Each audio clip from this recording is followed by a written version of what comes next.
ஆண்டவரும் இரட்சகருமான இயேசு கிறிஸ்துவின்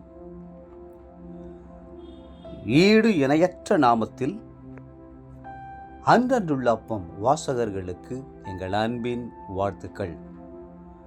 2025 ஆண்டு செப்டம்பர் மாதம் 8ஆம் தேதி திங்கட்கிழமைக்குரிய தின தியானம். இன்றைய தலைப்பு பாடுகளும் தேவ பிரசன்னமும்.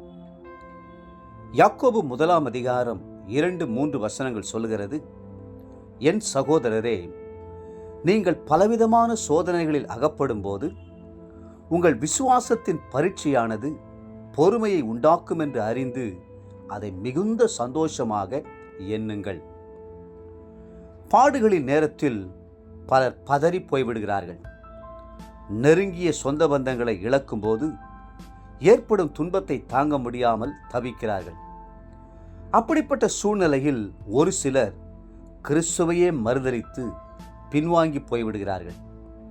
பாடுகளின் மத்தியிலும் தேவ பிரசன்னத்தை அனுபவிப்பது என்பது ஒரு இனிமையானதும் மேன்மையானதுமான அனுபவமாகும்.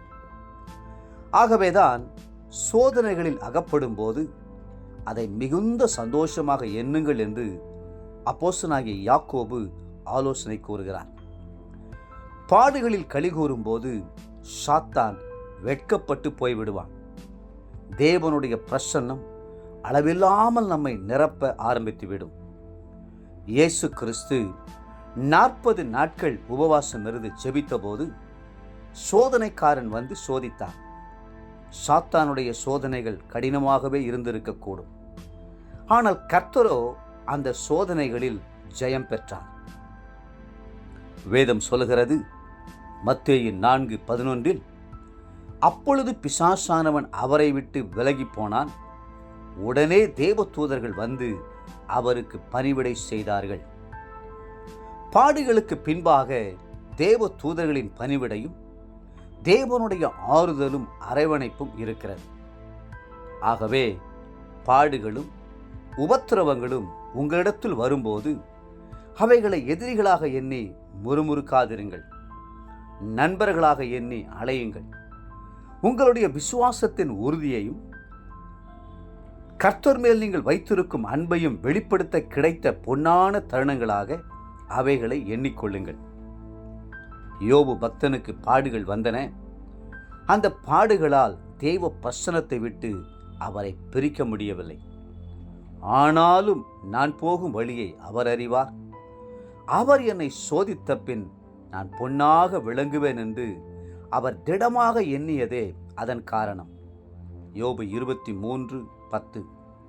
சோதனைக்கு அப்பால் நான் புடமிட்ட பொன்னைப் போல பிரகாசிப்பேன் என்ற உறுதி அவருக்கு இருந்ததினால் பாடுகள் அவரை துவண்டுவிடச் செய்யவில்லை.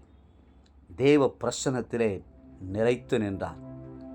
இயேசு கிறிஸ்துவை நோக்கி பாருங்கள். அவர் தமக்கு முன் வைத்திருந்த சந்தோஷத்தின் பொருட்டு அவமானத்தை எண்ணாமல் சிலுவையை சகித்து தேவனுடைய சிங்காசனத்தின் வலது பாரிசத்தில் வீற்றிருக்கிறார் அல்லவா? எபிரெயர் 12:2.